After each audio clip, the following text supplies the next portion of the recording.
I will start my lecture about the thyroid RF ablation, complications, and its management. This is my COI. As you know, this is a published paper about the complications of benign thyroid nodules during our RF ablation. This multi-center study enrolled 1,459 patients from 13 institutions. The most common and serious, one of the serious complications is voice change, about 1% of incidence, and followed by hematoma, vomiting, skin burn, some kind of nerve damages, but all recovered without problem. But one patient with abscess formation and one patient with hypothyroidism was managed by surgery and medication. Therefore, sequelae rate in this study was 0.14%. What about the recurrent cancer? The complication of RF ablation for recurrent cancer is also voice change is the most common complication, about 8%, very high compared with benign thyroid nodules. And what about the cancer, thyroid PTMC? Voice change is also most common complication during ablation of PTMC. And here is complications of a parathyroid intervention. And this table shows ethanol and the laser and the RF ablation show the voice changes more than 8%. It is most common complication, followed by bleeding, some symptomatic hypocalcemia, and Horner syndrome caused by injury of sympathetic ganglion. So, as I introduced, the voice change is most common and one of the serious complications of RF ablation, regardless of thyroid, parathyroid, benign, or malignant lesions. Therefore, today, I will talk about how to manage voice problem during RF ablation. I will talk about the value of cold water injection. Cold water, we use 5% dextrose water as a cold water injection. Let me show first case. This case shows a recurrent tumor in right OP bed. Here you can see the trachea and esophagus. The tumor is very close to esophagus. We first separate the tumor and esophagus by hydrodissection technique, and then treat the tumor by RF ablation. However, although we used the hydrodissection, the patient complained of voice change during ablation. So we injected cold water, I mean the 5% cold dextrose water at tracheoesophageal groove, because here is the common location of recurrent laryngeal lobe. We inject cold water continuously and the patient recovered completely. The second case shows a huge benign thyroid nodule. You can see the compression of trachea and esophagus by big thyroid nodule. During RF ablation, the patient complained of voice change, and I also inject cold water at the tracheoesophageal groove. We continuously inject, and the patient recovered completely. Based on our experience of cold water injection, we published this first retrospective study. In this study, we experienced 3 kinds of nerve damage: recurrent laryngeal lobe, sympathetic ganglion, and vagus nerve. What about the result of cold water injection? When we injected and not injected group, when we compared, what about the recovery time? It's much shorter in injection group. So in this retrospective study, I would say cold water injection is effective to control damaged nerves. After this study, our daily practice was totally changed. When there is voice change, we inject 5% cold water in every case. So you can see this prospective validation study. We divided two groups. We found 19 voice change problem, and we injected cold water in all patients, and we divided two categories. Immediate recovery was detected in 15 patients, but 4 patients showed late recovery. What is the cause of late recovery? We found delayed detection of nerve damage is important cause of late recovery of voice. So we recommend frequent checking of voice problem during your ablation. Here is my one question. What about the amount of cold water? Cold water amount. This third case shows this patient received 2 times of surgery and 2 times of radioactive iodine therapy, but we found light OP bed recurrent tumor obtaining to esophagus.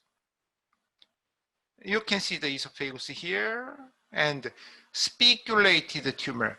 As you can see, this tumor shows a very speculated margin. That means a more aggressive tumor.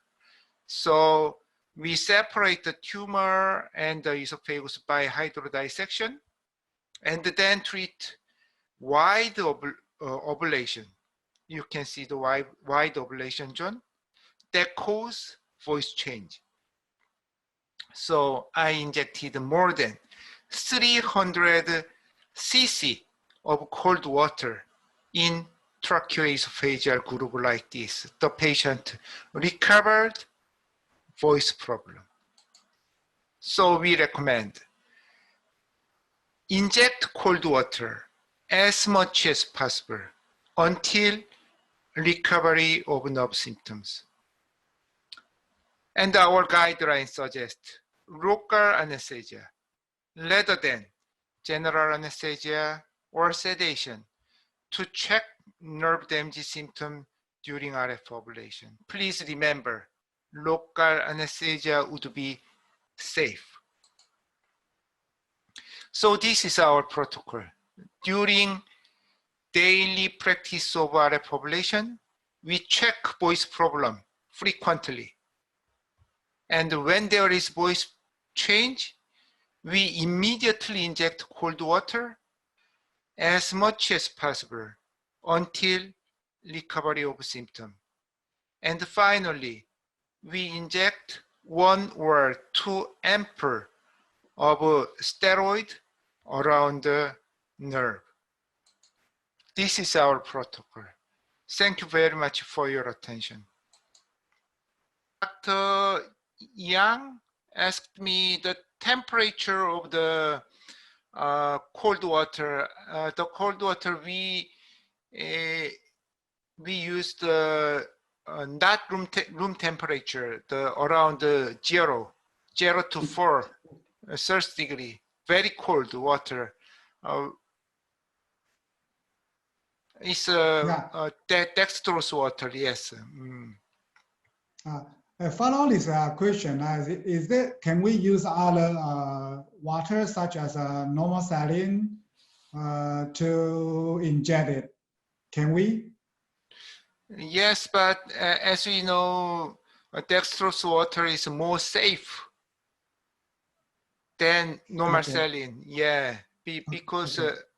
there is no ion inside the dextrose water.